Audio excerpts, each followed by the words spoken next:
بخاری مسلم کے لفظ سنو، حضور سید عالم صلی اللہ علیہ وسلم فرمانے لگے، اس نے کیا پوچھا تھا، حضور جواب کیا دیتے، فرمایا فجر کی سنتیں کبھی نہ چھوڑنا، فجر کی پہلی 2 سنتیں کبھی نہ چھوڑنا۔ یا رسول اللہ صلی اللہ تعالی علیہ وسلم میری رہ گئی ہیں، رہ جاتی ہیں، فرمایا فجر کی 2 سنتیں نہ چھوڑنا، فرمایا فجر کی پہلی 2 سنتیں مجھے دنیا اور دنیا کے اندر جو کچھ ہے وہ سب سے زیادہ پیاری ہے۔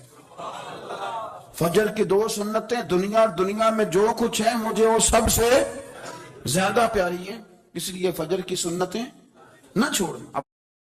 اعلیٰ حضرت بریلوی رحمت اللہ نے ایک 1000 کتاب لکھی ہے، لیکن الوظیفۃ الکریمہ کے نام سے جو وہ صبح و شام بظاہر پڑھتے تھے وہ الگ انہوں نے ان کو بیان کیا، پابندی کے ساتھ اپنی اللہ اللہ کرتے۔ شیخ شہاب الدین سہروردی رحمت اللہ علیہ اس پر ایک بندے نے اعتراض کیا، اس نے کہا جی آپ کس قسم کے صوفی ہیں، مرید بیٹھے ہیں اور آپ وہاں نفل پڑھ رہے ہیں۔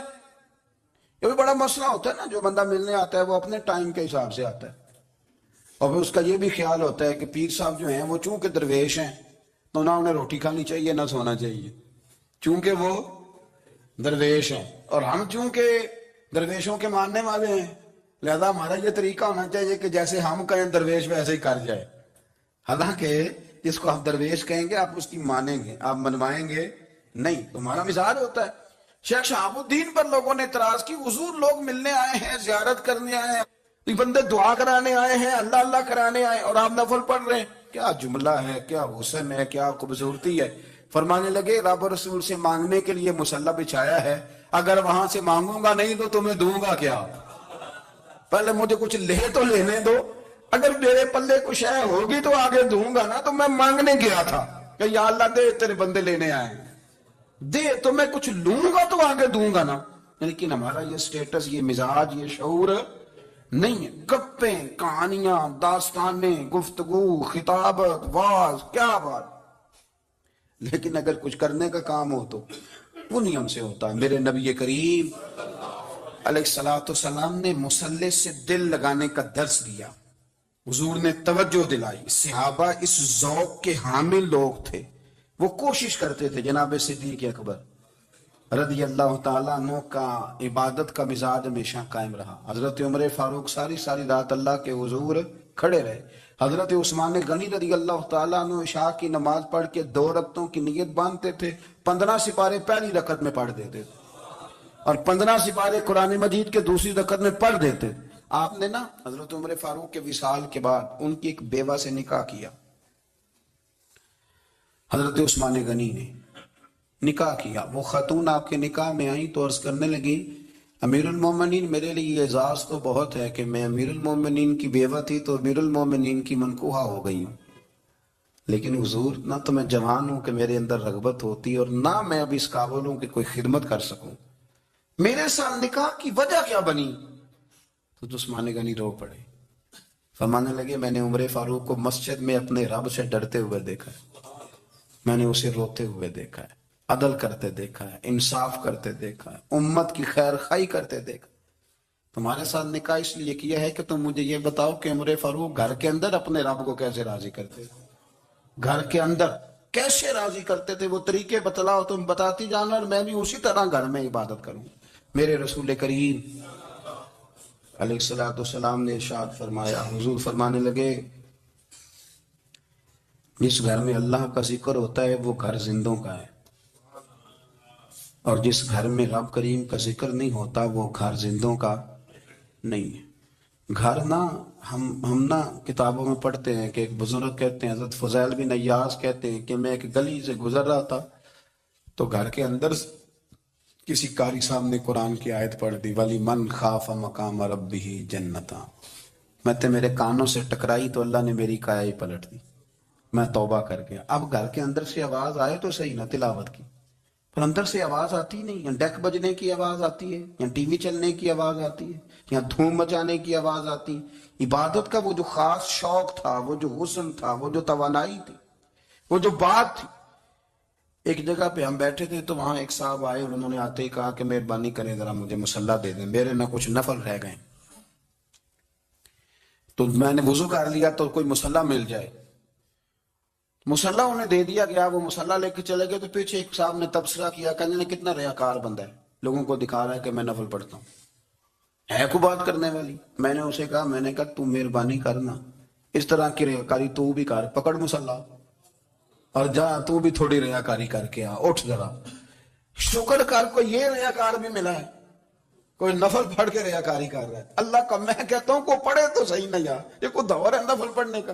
اس میں تو لوگوں کا مزاج ہی نہیں, طبیعت ہی نہیں. میں نے کہا چل مہربانی کر یہ رے مصلی اور تو بھی جا تھوڑی سی یا کر یا ریاکاری کرو تو صحیح نا. مزاج ہی نہیں, ذوق.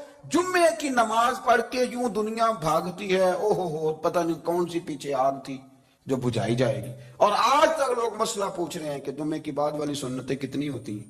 میں نے کہا کتنے سال ہو گئے جمعہ پڑھتے, کتنے سال ہو گئے, ابھی تک سنتوں کا نہیں پتا, ابھی تک نہیں علم کے پہلے کتنی رکھتے ہیں اور بعد میں کتنی رکھتے ہیں.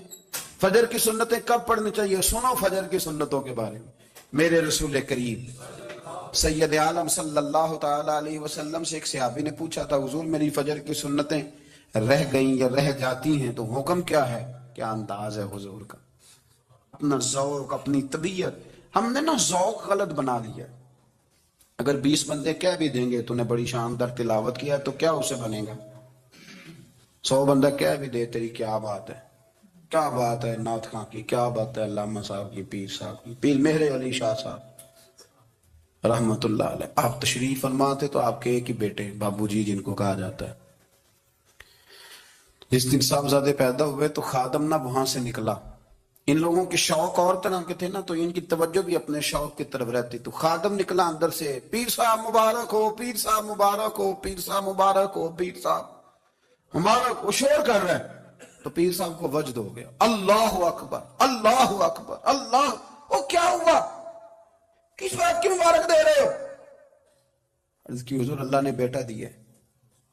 تو آپ فرمانے لگے اچھا حضور آپ کیا ہوا, آپ تو پریشان ہو گئے. فرمانے لگے جب تو نے 3 دفعہ کہا نا مہر علی کو مبارک ہو تو میں سمجھا تھا شاید تجھے کسی نے بتا دیا ہے کہ مہر علی سے اللہ راضی ہو گیا. میں سمجھا تھا کہ شاید تو یہ خبر لے کے آیا ہے کہ کسی نے بتایا ہے کہ مجھے آج خبر ملی ہے کہ مہر علی سے رب. اچھا پتر ہوا ہے, الحمدللہ اللہ کا شکر ہے. پر میرے لیے مبارک کا دن وہ ہوگا جب میرا رب کہے گا کہ میں مہر علی سے راضی ہوں. میرے محبوب کہیں گے کہ میں مہر علی سے. آپ بات کو سمجھیں, شوق ہی کسی اور طرف تھا, دل ہی کہیں اور لگا ہوا تھا, طبیعت ہی کہیں اور مائل تھی. کوئی وظیفہ پوچھتے تھے تو پڑھتے تھے وہ لوگ, کچھ اللہ اللہ انہیں بتائی جاتی تھی تو کرنے کا ذوق رکھتے تھے, طبیعت تھی, قائل تھے. حضرت ربیع کہتے ہیں میں بڑی دور سے سفر کر کے گیا حضرت اویس کرنی سے ملنے, بڑی دور سے. اور جب میں پہنچا تو فجر کا وقت تھا, تو حضرت اویس کرنی کو میں نے پا لیا. تو وہ نماز پڑھ کے نا قرآن شریف لے کے بیٹھ گئے. فرماتے ہیں اشراق چاش کا وقت ہوا تو نفلوں کی نیت باندھ لی. محدث ابن الجوزی نے لکھا ہے, فرماتے ہیں پھر جب زوال کا وقت ہوا تو مسجد میں جھاڑو دینے لگ گئے. زور کی نماز پڑھ کے تو عصر کی تیاری تک وہ مسجد میں بیٹھے رہے. اور میرے نبی پاک علیہ السلام نے فرمایا جو نماز کے انتظار میں بیٹھا ہو وہ نماز ہی میں ہے, وہ نماز ہی میں ہے. فرمایا میری دنیا میری امت کی جو رہبانیت ہے نا وہ اتنی ہے کہ نماز کا انتظار کرے.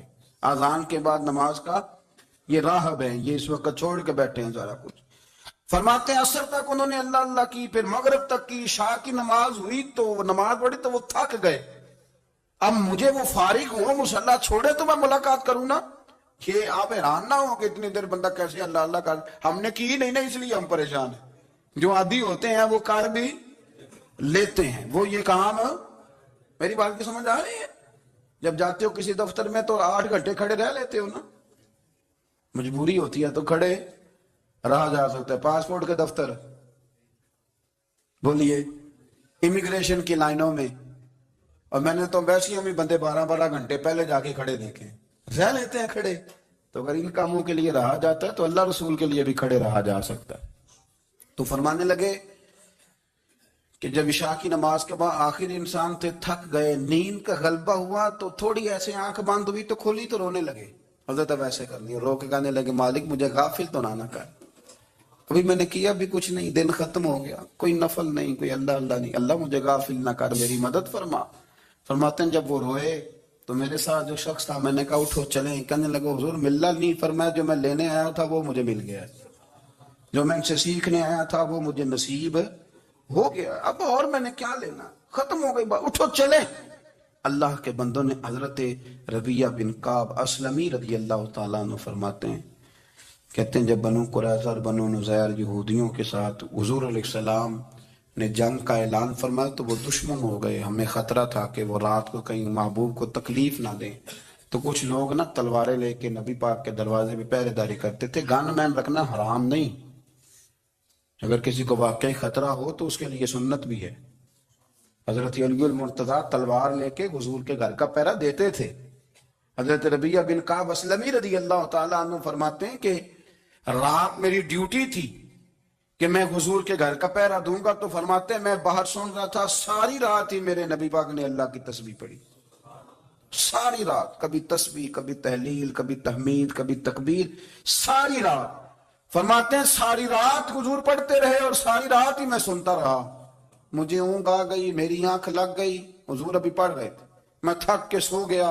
اور فرماتے ہیں جب میری آنکھ دوبارہ سے کھلی تو میرے کانوں میں پھر کوئی چیز گونجی، تو میں نے کان لگایا تو میرے حبیب ابھی بھی اللہ کو یاد کر رہے۔ ساری رات حضور رب کی عبادت کرتے، اسی لیے تو کہا یا ایھا المزمل قم اللیل الا قلیلا، حبیب ساری رات تو نہ جاگا گا، تھوڑا آرام بھی کر لیے گا۔ میرے بھائی اپنا مصلی، اپنی عبادات، اپنے وظائف، اللہ اللہ جو آپ نے کسی سے سیکھی ہے اس کو کبھی کمزور نہ ہونے دیں۔ شجرہ شریف جو کسی بزرگ سے آپ لے لیتے ہیں تو کیا رسم ہے کوئی؟ اس پہ کچھ لکھا ہوتا ہے، وہ پڑھنے کے لیے دیا جاتا ہے، اس پہ لکھا ہوتا ہے کہ یہ اللہ اللہ آپ نے کرنی ہے۔ ساری زندگی کسی اسکول میں داخل ہو گئے اور وہاں جا کے آپ نصاب ہی نہ پڑھیں، کتاب ہی نہ کھولیں تو پاس ہو جائیں گے؟ تو کہتے ہیں میں 20 سال جاتا رہا ملا کچھ نہیں، تو آپ نے لیا کیا ہے؟